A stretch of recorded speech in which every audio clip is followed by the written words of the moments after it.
여러분 안녕하십니까? 더불어공산당, 더불어민주당 대통령 후보 행세지를 했던 전과사범 이재명이 당대표로 있는 민주당이 연일 얻어터지고 있는 그 본질이 과연 무엇이겠습니까?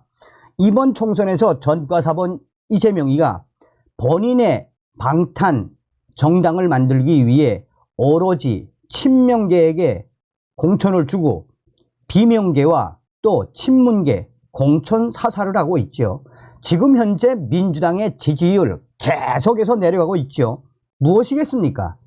국민의힘 한동훈 비상대책위원장이 임명된 이후에 드디어 국민의힘이 민주당을 상당히 앞지르지 않았습니까?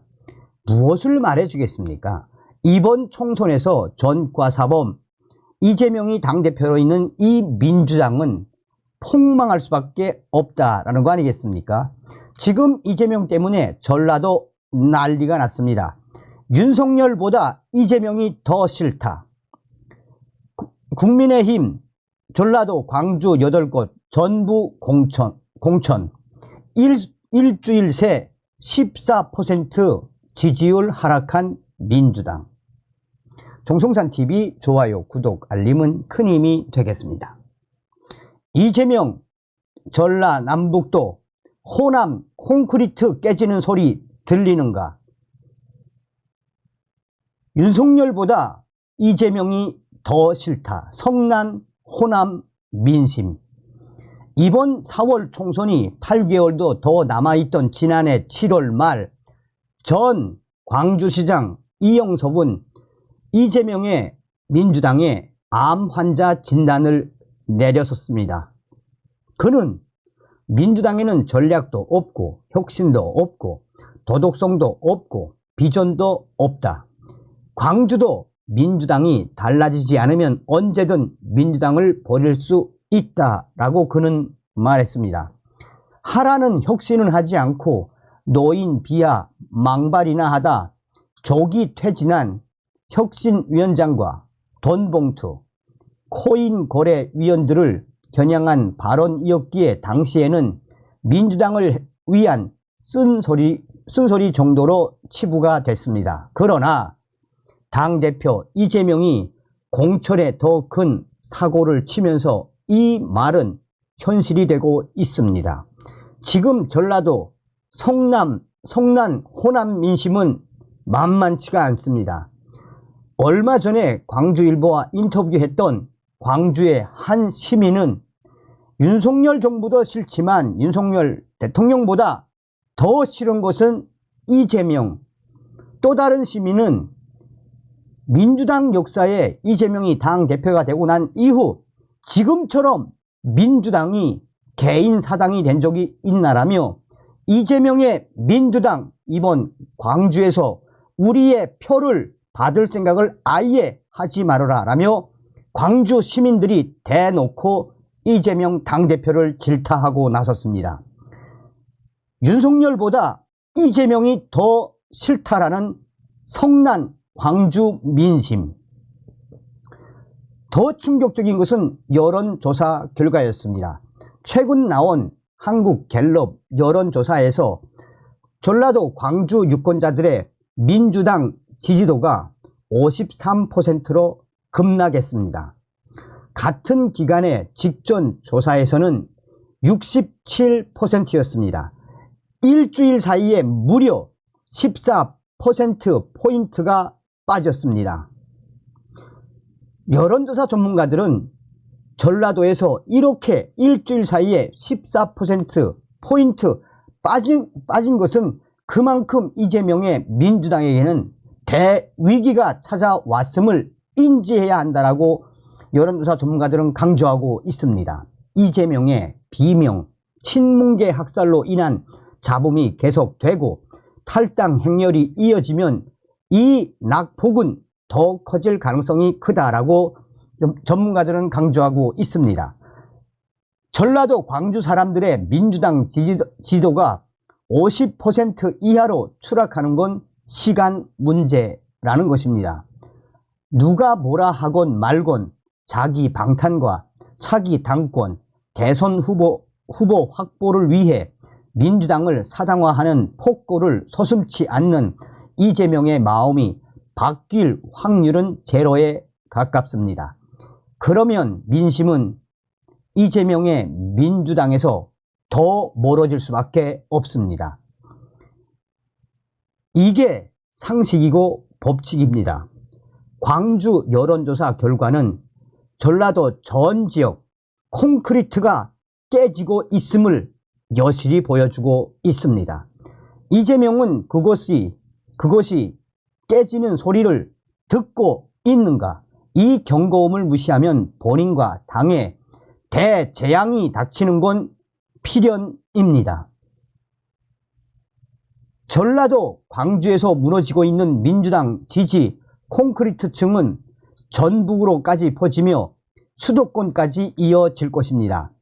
호남은 8년 만에 또다시 민주당을 버릴 결심을 하고 있습니다.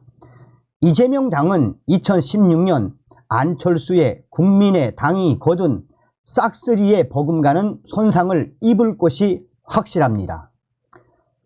전라남북도 호남의 민심 변화는 예견된 것이었습니다. 이재명과 강성 진보 좌파들만 몰랐습니다. 그들은 객관적 지표들을 무시했으며 대표적인 수치가 2022년 6월 지방선거에 보인 광주 투표율 37%입니다. 이재명은 이 경고를 무시한 대가를 치르는 길로 들어섰습니다. 40%도 안 되는 투표율은 양식 있는 광주 유권자들 대다수가 표를 안 찍었다는 의미입니다. 3개월 전 대선 때는 84.4%가 투표장에 나갔습니다. 이 차이가 발생한 건 이재명 때문입니다. 대선 때는 이재명이 마뜩잖아도 민주당을 찍기 위해 나갔으나 지방선거에는 그 비호감도를 기권 또는 거부로 표현한 것입니다. 그 심리가 올해 총선에서도 재현될 판인데 이재명이 공천을 엉망으로 만들어 반민주당 기류가 더 강해졌습니다. 투표율은 이번에도 낮을 것이고 민주당도 국민의힘도 아닌 제3당이 호남 표를 많이 가져갈 공산이 큽니다. 호남에서 조국당과 지지율 경쟁을 하게 된 이낙연과 민주연대는 호남 28석 중 23석을 석권했던 과거 국민의당 바람이 이제 반명 신당 바람으로 불어주길 기대합니다. 호남인들의 많은 분노를 표출하고 있다. 2016년 안철수 씨의 국민의당이 바람을 일으킬 때는 3월 중순까지도 지지율이 8%였다. 막판 2주에서 3주 사이에 폭풍처럼 바람이 불었다. 이낙연. 이 바람을 막판 2주에서 3주 사이 폭풍으로 바꿀 카드가 있습니다. 광주 출마를 확정 지은 이낙연과 함께 전남 장흥 출신 임종석, 장송 출신 기동민도 입당시켜 광주나 장흥, 장송에 내보내면 선풍기 3단 정도의 풍속으로 새질 것입니다. 전주와 전북에도 출전 가능 선수 후보들이 있습니다. 서울 동작 지역구를 전현희의 뺏긴 전주 성심여고 출신 이수진, 서울 동작 지역을 뺏긴 이수진과 묻지마 공천 학살 시행자 친문 홍영표 등등 그들이 나가면 아마 이재명의 민주당은 전라도 전 지역에서 충격적인 결과로 바뀔 것이라고 전하고 있습니다. 자, 이런 속에 국민의힘이 지금 전라도 민심이 어떻다는 겁니까? 이런 속에 국민의힘이 파고들었죠. 국민의힘 16년 만에 광주 선거구 8곳 모두 공천.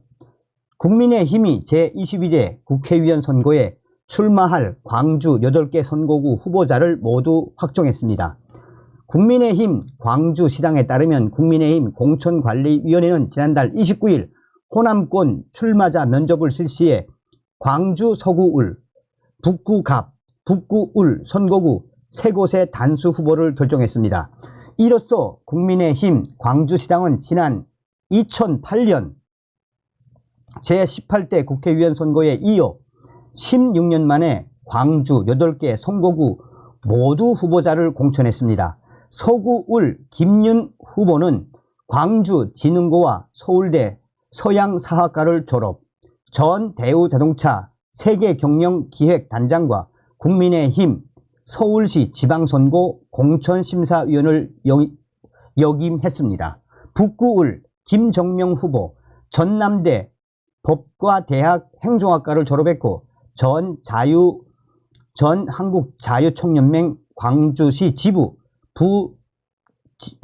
부지부회장, 현재 국민의힘 광주시당 부위원장을 맡고 있습니다. 북구울 양종화 후보 지난 22일 국민의힘 인재영입위원회에서 문화예술 분야 인재로 영입을 했습니다. 양 후보는 전남대, 음대, 성악과를 졸업, 부산 MBC, 광주 MBC 아나운서 출신으로 지역에서 클래식 공연 프로그램을 진행하고 기획 활동하고 있는 문화예술 분야의 전문가입니다. 이에 앞서 동남갑의 강현구 전 대한건축사협회 광주시 건축사 회장, 동남울의 박은식 전 호남 대한포럼 공동대표, 서구갑의 하헌식 전 국민의힘 광주 서구울 당협위원장, 광산갑의 김정연 전 국민의힘 광주시당 위원장, 광산을의 안태욱 전 TVN 광주교통방송 사장 등을 공천했습니다. 주기환 광주시 당위원장은 이번 총선에서 광주시당 8명 후보들이 광주 발전을 위한 공약과 실현 가능한 정책을 제시해 민주당과 정책 대결을 펼쳐나가겠다라며 민주당 일당 독점 구도를 타파하고 국민의힘 최초로 지역구 국회의원이 나올 수 있도록 최선을 다하겠다라고 말했습니다. 자, 광주에 출마하는 우리 국민의힘 후보자님들 좀 죽기 살기로 해서 전라도 광주를 좀 탈환해 주시기 바라겠습니다. 다음 시간에 뵙겠습니다. 멸공.